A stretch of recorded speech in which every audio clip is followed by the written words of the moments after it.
இதை விட சந்தோஷமான மாலை என்ன இருக்க முடியும்? என் அருமை தம்பி,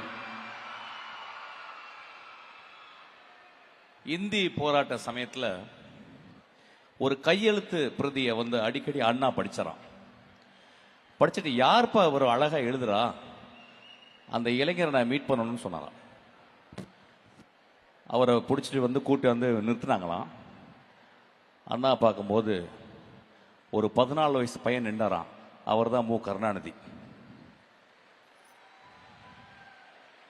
அவர் ஷாக் ஆயிட்டாராம். என்னப்பா, நான் ஒரு 30 வயசு இருக்குன்னு நினைச்சா நீ 14 வயசுல இருக்கு, நீ ஸ்கூலுக்கு போலையான்னு. இல்லைங்க அண்ணா, நான் ஸ்கூலுக்கு போறது இல்லை அப்படின்னாராம். அதெல்லாம் வேணாம், முதல்ல நீ ஸ்கூலுக்கு போ, அதுக்கப்புறம் தான் அரசியல், அதுக்கப்புறம் தான் போராட்டம்னாராம். வீட்டுக்கு வந்துட்டாராம். அண்ணா சொன்னதை தட்ட முடியாது. ஆனால் வீட்டுக்கு யோசிச்சுட்டு, அண்ணா சொன்னதை தட்ட முடியாது, ஆனால் நான் தட்டுறேன், அது அண்ணாக்கு தெரியாமல் இருக்கட்டும், கடைசி வரைக்கும் ஸ்கூலுக்கே போகலையாம். அவர் ஸ்கூலுக்கு போகாமல் வாழ்ந்ததுனால தான் நீங்கள் எல்லாம் ஸ்கூலுக்கு போகிறீங்க. இதை மறக்கவே கூடாது. நாங்கள் படிச்சுக்கிட்டே இருக்கோம். நான் இப்போ காரில் வரும்போது ஒரு பஸ் போகுது.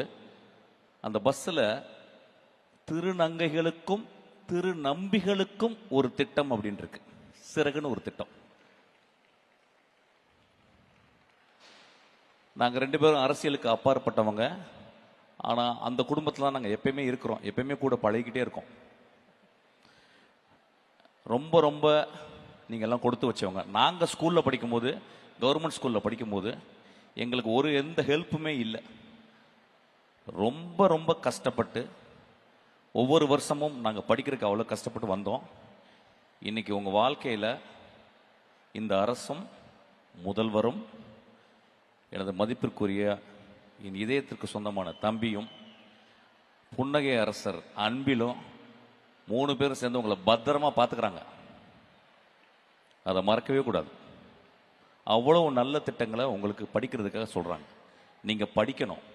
இனி வாழ்க்கையில் உங்களுக்கு எந்த முட்டுக்கட்டையுமே கிடையாது, எந்த முட்டுக்கட்டையும் கிடையாது. உங்க வேலை படிக்கிறது தான். உங்களுக்காக எல்லா செலவையும் எல்லா பொறுப்புகளையும் உங்கள் தாய் தந்தை போல முதல்வர் ஐயா உங்களை பார்த்துக்கிறாரு. துணை முதல்வர் அதை வழி நடத்துறாரு. எல்லா நல்ல திட்டங்களும் மக்களுக்கு போய் சேர மாதிரி அன்பில் பார்த்துக்கிறாங்க. நான் அவங்க 3 பேருக்கும் பர்சனலாக நான் கடப்படுறேன். நான் இந்த விஷயத்தில் இன்னொரு விஷயத்தை இங்கே சொல்லணும். நான் சொல்றதுக்கு, உலகத்திலே ஒரு மிகச்சிறந்த ஆளுமை என்று கருதப்படுகிற இளையராஜாவுக்கு விழா எடுத்ததுக்கு அவங்கள காலை தொட்டு நான் கும்பிட்டுக்கிறேன். உலகத்தில் எந்த அரசும் ஒரு இசைக்கலைஞனுக்கு எடுக்காத ஒரு விழாவை ஐயா முதல்வர் ஐயா எடுத்திருக்காரு. அவருக்கு நான் ரொம்ப கடமைப்பட்டிருக்கேன். இதை விட அவர் வாழ்க்கையில் அச்சீவ் பண்ணது, இளையராஜா ஐயா அச்சீவ் பண்ணது எதுவுமே இல்லை. அவ்வளோ பெரிய விழா. இந்த உலகத்தில் இருக்க எல்லா தமிழர்களும் பார்த்தாங்க அந்த விழாவை. அப்படியாப்பட்ட விழா எந்த கலைஞனுக்கும் எந்த உலகத்தில் யாருமே எடுக்கப்படாத ஒரு விழா எடுத்து, அதுக்காக ரொம்ப நன்றி.